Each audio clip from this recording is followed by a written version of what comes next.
Na onda do Congresso de Viena, o ultraconservadorismo do Congresso de Viena vai provocar reações. Então nós temos 3 ondas revolucionárias ainda no século XIX. A primeira onda é 1820, que vamos dizer assim, marcou o início do processo de decadência da restauração do Congresso de Viena e atingiu mais o sul da Europa, Espanha, Portugal, o Reino de Nápoles, Grécia. Essa foi a primeira onda. A segunda onda é a Revolução de 1830, que ela tem um caráter liberal, anti-absolutista e nacionalista.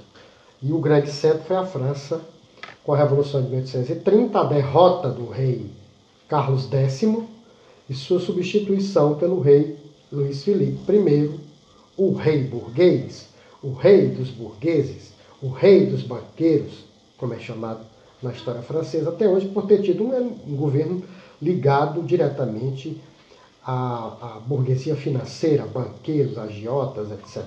Grandes agiotas, né? etc. Muito bem.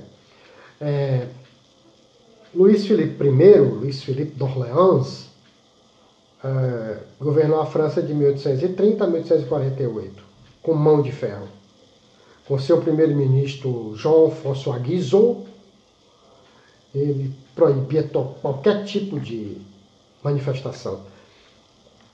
Para você ter uma ideia do que eu estou dizendo, Victor Hugo, a gente chama aqui de Victor Hugo, né, um grande escritor francês, autor de Les Misérables, Os Miseráveis, e entre outros, né, um autor clássico do romantismo francês. Victor Hugo era proibido de conversar quando ele estava numa esquina conversando com 2 pessoas, a polícia chegava e prendia por conspiração. Aí ele era solto, escrevia de novo no jornal dele, e a porrada comia, era preso, era solto.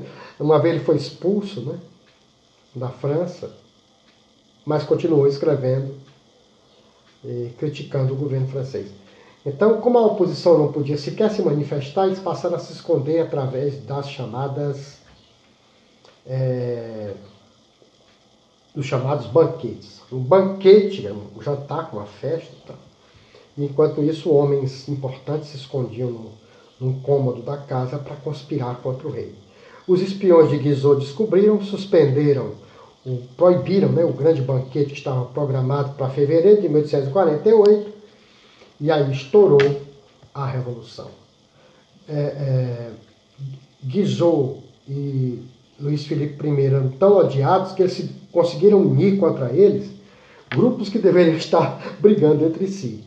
A burguesia, que é o patrão, os socialistas, o proletariado, né, os operários, patrão e operário eram rivais, né, e os socialistas que colocavam o empregado contra o patrão. Esses três grupos se uniram para derrotar o rei Luís Filipe e seu conservadorismo e seu absolutismo. A classe operária francesa faz sua estreia no palco proletariado francês, como classe, né? Porque na Revolução Francesa você teve, tá? Mas aqui você tem a classe, né? O proletariado entra como classe, estreia como classe durante uma grande revolta. A Revolução de 1848, que caracterizada pelo liberalismo, nacionalismo e pela presença do socialismo, do proletariado, né? E a Revolução de 1848 é conhecida como a Primavera dos Povos, porque ela se espalhou com uma rapidez muito grande e saiu derrubando os monarcas da Europa. Os monarcas absolutistas foram caindo quase todos, praticamente. E como no clima a primavera vem depois do inverno, a primavera é o renascimento da natureza, depois de um inverno rigoroso, na política a ditadura é absolutismo, né? É considerado o inverno, e a queda do absolutismo é a primavera. Isso se espalhou por toda a Europa. Bélgica e Holanda se separaram, na Alemanha houve tentativas, na Itália houve tentativas que fracassaram, houve revolta em Viena, que acabou depois sufocada, mas pôs medo na aristocracia, e na França proclamou-se a República. Patrões, empregados e socialistas no mesmo governo.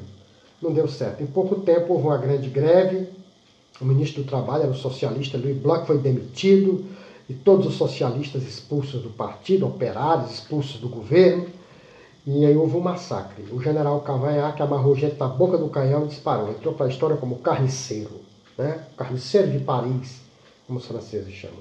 Mas acabou com a greve, a revolta operária que estava destruindo Paris. Até Victor Hugo ficou indignado com o que estavam fazendo com a cidade dele, né? Como aquela revolta operária estava destruindo a cidade. Depois que se acalmou, houve uma eleição e foi eleito Luiz Napoleão Bonaparte, sobrinho neto de Napoleão, que foi eleito presidente da França, para governar até 1852. Em 1851 ele deu um golpe de Estado, o 18 Brumário de Luiz Napoleão Bonaparte, ele deu um golpe de Estado, virou ditador. No ano seguinte ele fez um plebiscito, o povo deu a ele o título de Napoleão, imperador, Napoleão III. Começa aí o segundo Império Francês, né, que é marcado pela Reforma de Paris, uma reforma que tinha caráter de saneamento, porque construiu esgoto, de urbanização, porque mudou o mapa da cidade todinha, de controle social, porque Paris se tornou uma cidade sem becos, sem vielas, e tudo plano, né, e tudo para aquela visão plana, fácil de controlar qualquer tentativa de rebelião. Essa, pelo menos, era a proposta do Barão Haussmann, o prefeito de Paris, que mudou tudo. Essa Paris que a gente hoje conhece, que é tão criticada pelos historiadores de esquerda, mas eles não saem de Paris, né? A esquerda adora criticar, eles fizeram uma reforma autoritária, mas eles vivem em Paris, né?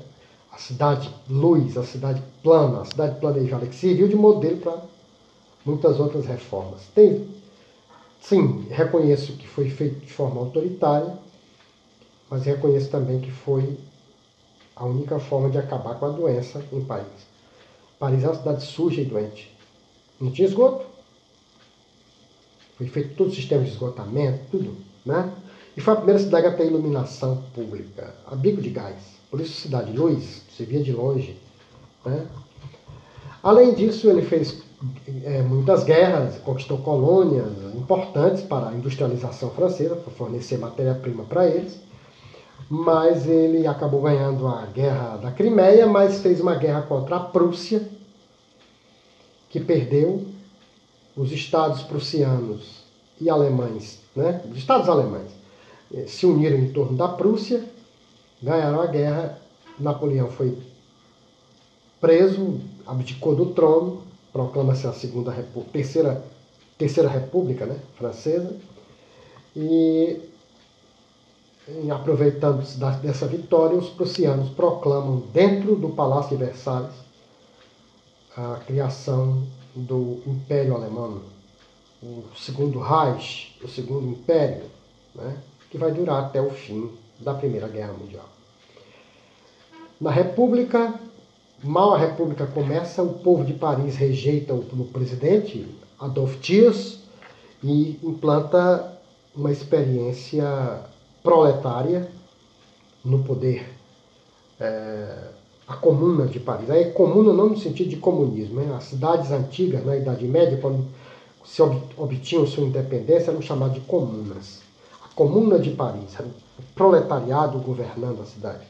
Durou 72 dias a experiência, foi massacrada, reprimida violentamente, gente foi fuzilada, gente morreu a 3 por mil. Era tanta gente morta que não tinha mais nem como enterrar, eles simplesmente queimavam. E muita gente foi expulsa da França, considerados elementos perigosos para a saúde política e civil na Nova França. Essa Terceira República vai durar até 1940, quando Hitler invadiu Paris durante a Segunda Guerra Mundial. É isso aí.